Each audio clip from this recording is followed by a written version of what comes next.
이제 42장 창세기 42장 하겠습니다.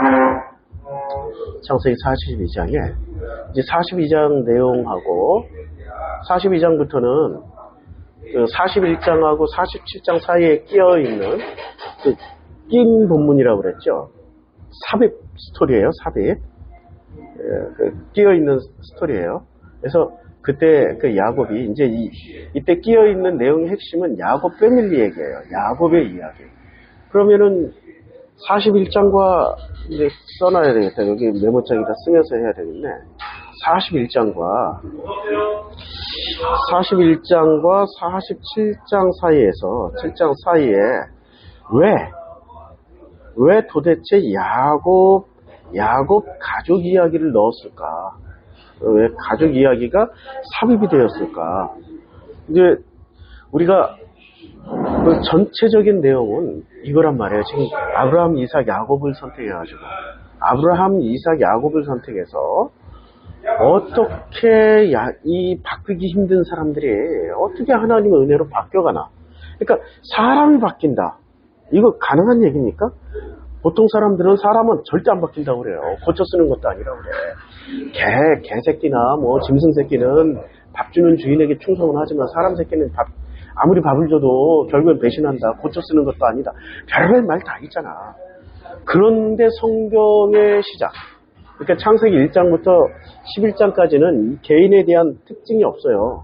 어떤 개인이 주인공으로 롱 스토리로 나온 적이 없다고. 근데 창세기 12장부터는 아브라함, 이삭, 야곱의 롱 스토리가 나온다고. 아브라함, 이삭, 야곱.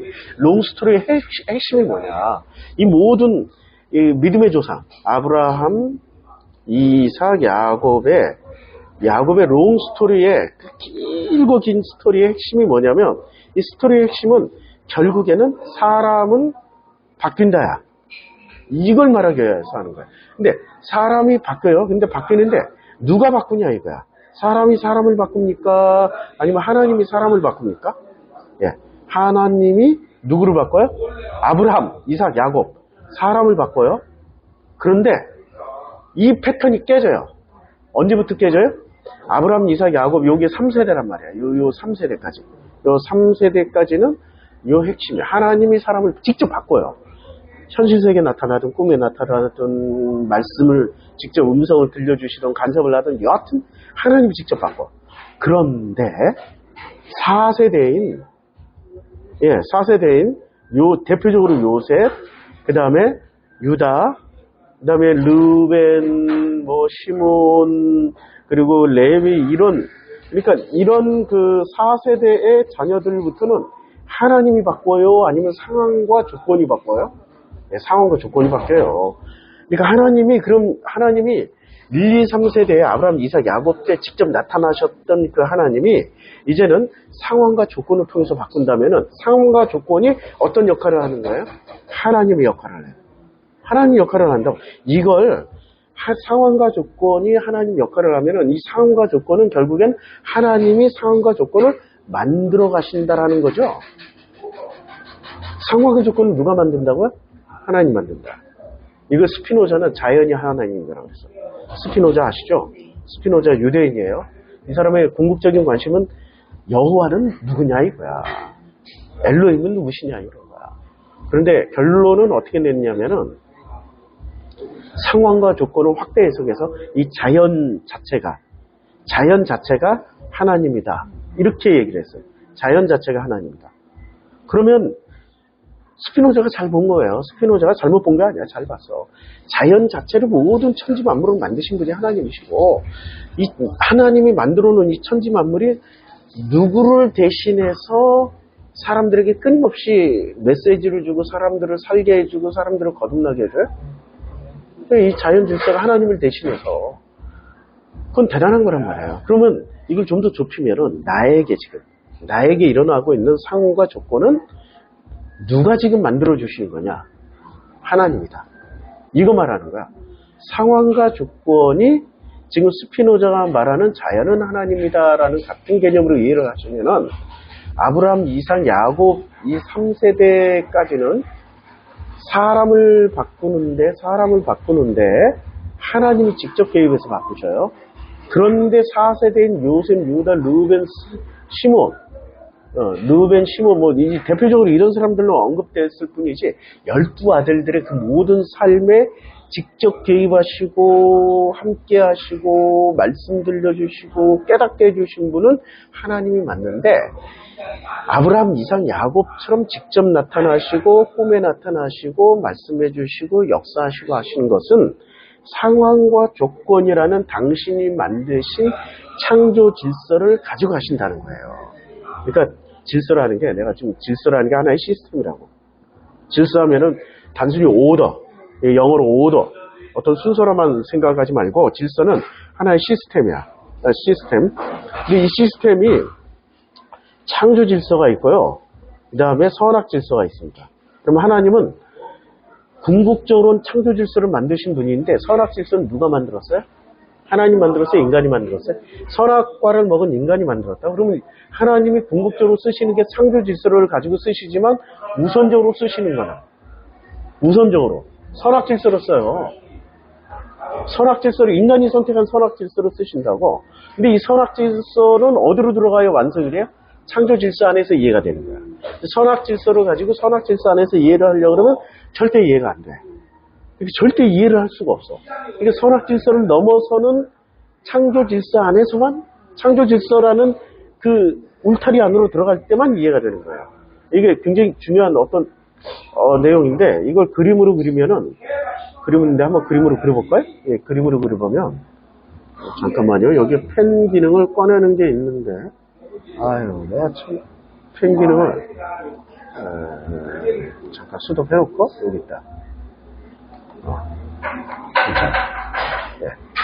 펜 기능을, 이거 지금 잘 되고 있는 거고, 녹화 잘 되고 있는지 안 되고 있는지 내가 좀 잘 모르겠네. 녹화가 시간이 안 나오네. 꺼졌어. 7분. 됐다 이제. 됐다. 펜 기능이 여기 있어서 이제 펜 기능을 꺼냈어요. 그러니까 창조 질서와 선악 질서라는 것은 이게 펜이 이걸로 써야 되는데, 요게 이제 땅이고 요게 하나의 돔이 있는데, 원래 하나님이 만드신 거는 창조 질서를 만드셨어. 근데 창조 질서 안에 뭐가 들어가 있냐면 인간이 만든 요 선악 질서라는 게 들어갔단 말이에요. 여기 이제 선악 질서예요. 인간이 만든 선악 질서가 요 안에 들어갔어요. 근데 인간은 요 선악 질서 안에서만 찌지고 먹고 살아요. 선악 질서 안에서만 찌지고 먹고 살면서 여기 안에서의 사건이 우선순위가 된다고. 그런데 이 선악 질서 안에서는 결코 못 깨달아. 뭐만 깨닫냐면 선악만 깨달아. 그런데 이 창조 질서 안으로 들어가야 하나님이 아브라함, 이삭, 야곱에게 역사하셨던 직접 대면이라든지 꿈이라든지 환상이라든지 말씀 들려주신 것을 그때 깨닫는다고. 근데 선악 질서 안에서는 이게 불가능해. 이걸 깨고 나와야 돼. 이 깨고 나올 수 있는 길을 누가 가르쳐줘요? 예수가 가르쳐줘요. 그래서 예수가 가르쳐주신 이 말씀을 복음이라고 그래요. 그리고 복음하면 우리는 전부 다 어떻게 생각을 해요? 기존 기독교인은 구원받는 도, 구원의 도로만 생각해. 아니 지금 예수가 가르쳐준 게 1부터 1000까지야. 근데 기독교인들은 1부터 1000까지 가르쳐 주신 것 중에 0.1만 갖다 쓰고 있는 거예요. 구원의 도는 0.1밖에 안 돼요. 구원 받는다고 해서, 자, 그럼 구원파들은 구원 받았다 이거야. 몇 년 몇 월 며칠 몇 시에 구원 받았어. 그럼 당신이 인생 행복해? 당신이 삶이 행복해? 당신이 살아가는 모든 여정이 행복해? 당신이 모든 순간 감사해? 당신 죽음 앞에서 그렇게 자신 있어? 당신이 죽음에 이르는 병에 들었을 때 말기암이라든지 행복해?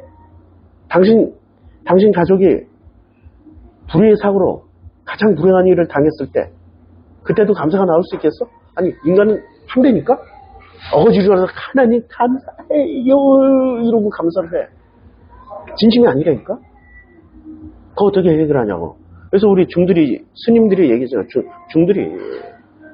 중들이 해탈은 뭐냐? 인간의 오욕칠정을 그러니까 인간의 이 본성 자체, 마음에서 일어나는 분노, 슬픔, 아픔, 기쁨, 행복 이 모든 걸 다 무념무상으로 갈 때 그때부터 해탈이 시작된다고 얘기를 한단 말이에요. 아니 그게 그렇게 넘어가면 행복해? 그게 행복이냐고. 아무 생각 없이 사는 게. 정말 인간은 너무나도 불행해. 자, 그러면 이 선악 질서에서 창조 질서로 넘어가는 유일한 통로는 예수께서 알려주셨다. 그럼 창조 질서로 딱 넘어가는 순간 어떤 일이 벌어질까? 모든 것이 제 해석이 가능해요. 행복하다고. 목사님, 지금 목사님 행복해요? 나는 그 내 상황과 조건은 행복하지가 않아. 그런데, 아니, 부러워. 교인들이 10명도 안 돼. 지난 10년 목표는 11년째인데 10명도 안 돼. 마누라는 나한테 밥도 안 해줘. 애라고 태어났는데 애를 위해서 내가 해줄 수 있는 이 나이 60 넘은 애비한테 태어난 이 애기를 위해서 내가 내 노후 보장도 안 되는데 애를 위한 미래 보장을 어떻게 해줘? 난 지문도 없어. 내가 기댈 엄마 아버지도 이미 다 돌아가셨어. 형제도 없어. 철천지 원수야. 내가 누구한테 이렇게 기댈 만한 사람도 없고 내 속을 털어놓고 얘기할 만한 사람도 없고 한밤중에 자다가 뻘떡 일어나서 우리 어린 딸을 생각하면은 가슴이 찢어져. 누구한테 이렇게 속이라도 털어놓고 싶어서 전화하려고 봤더니 전화할 사람도 없어. 내 상황과 조건은 행복하지 않다니까. 그런데 이 선악 질서 내에서만 살았다면 난 불행한 인간이라고. 이 창조 질서라는 세계 속에 들어가서 보니까 이 모든 게 하나님의 은혜고 하나님이 하실 만한 만큼을 나에게 주신 거구나. 내가 하는 게 아니라 아버지가 하시겠구나. 아, 이 모든 게 아버지의 프로젝트가 있겠구나. 야, 아버지 프로젝트 안에 내가 들어갔네. 와, 할렐루야네. 이러면 또 이제 편안하게 잠을 자요. 근데 다음날 또 현실을 보면 또 뒤집어진다고. 아니, 인간이니까. 인간의 감정은 그렇다고. 매 순간 이런 사이클을 그리다가 어느 순간 내가 이 창조 질서에 들어가는 그 통로 관문이 어느 순간에 이렇게 하루에 한두 번 들어가는데 문제는 하루에 한두 번 들어가는 게 아니라 아니 24시간 시간마다 들어갈 수 있어. 근데 어느 순간 이 경계가 싹 허물어져 가지고 내가 창조 질서 안에서 그냥 살아버려. 이러면은 24시간 내내 행복할 수 있다고. 이게 비밀이라고. 근데 사람들이 이 비밀을 절대로 얘기해 주지 않고 몰라. 왜냐면 목사도 모르고 승려도 몰라. 아무도 몰라. 성경을 왜? 성경을 제대로 이해하거나 성경 제대로 읽어본 사람이 없는 거야. 뭐를 읽었어요? 교리 안에서만 읽은 거야. 아니, 우리 스님 한 분이 계속해서 성경 읽기를 시도를 해. 승려가 있는 성경. 이거 목사는 읽는 것보다 더 훌륭하게 읽어요. 도덕윤리로. 도덕윤리로 선악으로. 근데 이분은 조금 더 넘어섰어. 조금 더 넘어섰는데 결국에는 이원론 안에서 있는 거야. 이원론이라는 게 이거 아니에요. 창조 질서, 그다음에 선악 질서, 창조 질서라는 이 테두리 안에서 선악 질서, 선악 안에서만 있는 게 이원론이라고. 창조 질서로 못 넘어갔어. 아, 참 안타깝지. 난 종교하고 상관없어요. 어떤 인간이든. 그리고 이런 얘기하면 또 사람들은 그런 얘기를 해요. 아니, 그럼 예수 말고 다른 길이 있는 거야? 지랄 연명하고 있는데 예수밖에 길이 없다니까 진짜. 근데 당신들이 알고 있는 예수가 아니라서 문제야. 당신들이 알고 있는 예수는 구원의 도 하나밖에 없잖아. 구원의 도는 0.1%밖에 안 된다고 얘기를 했잖아요. 1000만 가지의 길이 있는데 그중에 0.1%밖에 지금 그거 하나 붙잡고 당신들이 99.99999%를 다 모른 채 0.1% 하나가 전부를 알았다. 그건 누가 봐도 웃어. 예수를 알아간다는 건 어마어마한 일입니다. 예수를 좀 알자고. 구원의 도를 넘어서서 구원의 도가 어디까지 이르는지 24시간 정말 내 모든 삶의 행복과 기쁨과 감사와 심지어 내가 어떤 조건이 불행한 조건이 온다 하더라도 그 모든 불행한 조건 때문에 내가 너무나도 억울하고 분하게 죽임당한다 하더라도 어떻게 생각을 하면 돼? 아, 하나님이 나를 사랑하시는구나. 이거 하나만 깨달으면 괜찮아. 진짜 이 생망 돼도 돼. 괜찮아. 이 생망이 돼도 나는 이 생망이 아니야. 뭐가 돼요? 이 생망이 아니고 참 감사한 삶이 되는 거죠. 그러고 가는 거예요. 그게 삶이에요. 자, 13 좀 더 계속 하겠습니다. 뭐 음악 소리 들려도. 참, 사람들은 복음이 들려주면 저렇게 싫어해. 신기해. 내가 여기서 개소리를 떠들잖아? 나 상관 안 해. 무슨 헛소리 막 떠들더라도 상관 안 해. 근데 이게 이 말씀이 딱 들어가면 방패가 엄청 세요. 저기 시어가삼 왜 안 가냐면 결국에 그놈이 있잖아요. 맨날 spirit 하던 나 혼자 어느 날 아침에 갔더니 여기서 성경 공부하시면 안 됩니다. 그런 소리를 하는 거야. 왜요? 그랬더니 이거 뭐 자기네들이 결정했대. 그럼 혼자 결정하신 거예요? 여기 뭐 회의를 하셔서 결정. 잘 회의해서 했대. 그럼 회의했으면 그 공무원은 회의를 했으면 근거가 남아야 되는데 그럼 회의 주최자가 누구고 회의 참여자가 누구고 누가 결정해서 최종 승리를 냈냐고 최종 승리권자가 누구냐고 막 따지니까 내가 공무원을 해서 내가 잘한다고 공무원 시스템을 공무원 시스템대로 움직여진다. 그런 거 왜 자꾸 꼬치꼬치 캐묻냐고 사람 곤란하기 싫이. 아니 그러면 당신 혼자 결정한 거 아니냐고. 오히려 이제 나한테 화를 내고 끝까지 화를 내고 차분하게 당신 이 말에 책임질 수 있냐고. 그리고 내가 확인해도 되겠냐. 다 물어보시라 다 물어봐. 알았다고 내가 확인하고 내가 조처를 취하겠다고. 근데 바로 그냥 그 완주 군청에 전화해가지고 완주 군청에서 바로 내가 대놓고 이제 나도 라인 아니야. 문화 이장 아니야. 이제 여기 조처가 안 취해지지 않았으면 계속 할 거야. 주민이 주인이지 결국 공부하러 오신 노인네 두 분이 있었잖아요. 안 와요 이제. 이 새끼가 얘기해가지고 못하게 해가지고 공부하는 데 아닙니다. 뭐 하는데요? 여기는 관광객들 쉬어가는 쉬어가섬입니다. 아니 이거 그 교회 장로야. 딱 꼬라지가 하는 꼬라지가 완장 하나 차면은 사람 완장질을 하게 돼 있다니까. 남편이 첫 번째 대학 걸려가지고 병원에 입원했을 때 수의보고 알았어. 완장이 얼마나 무섭다는 거. 완장이 얼마나 무서운데요, 완장이.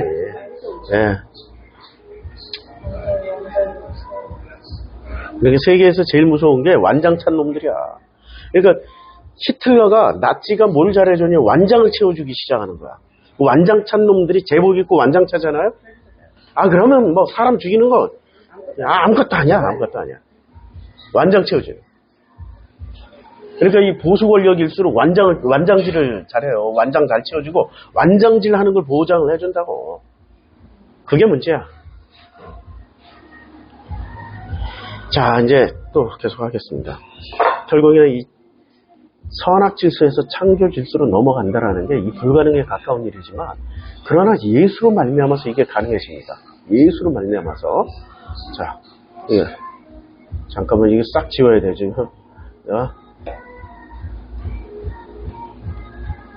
됐습니다. 자, 이제 다시 이제 창세기 41장부터 47장 사이에 낀 삽입 본문은 뭘 얘기를 해주냐면은 4세대의 요셉을 중심으로 해서 어떻게 하나님이 개입하지 않고서도 사람 상황과 조건으로 어떻게 사람을 바꿔내시느냐.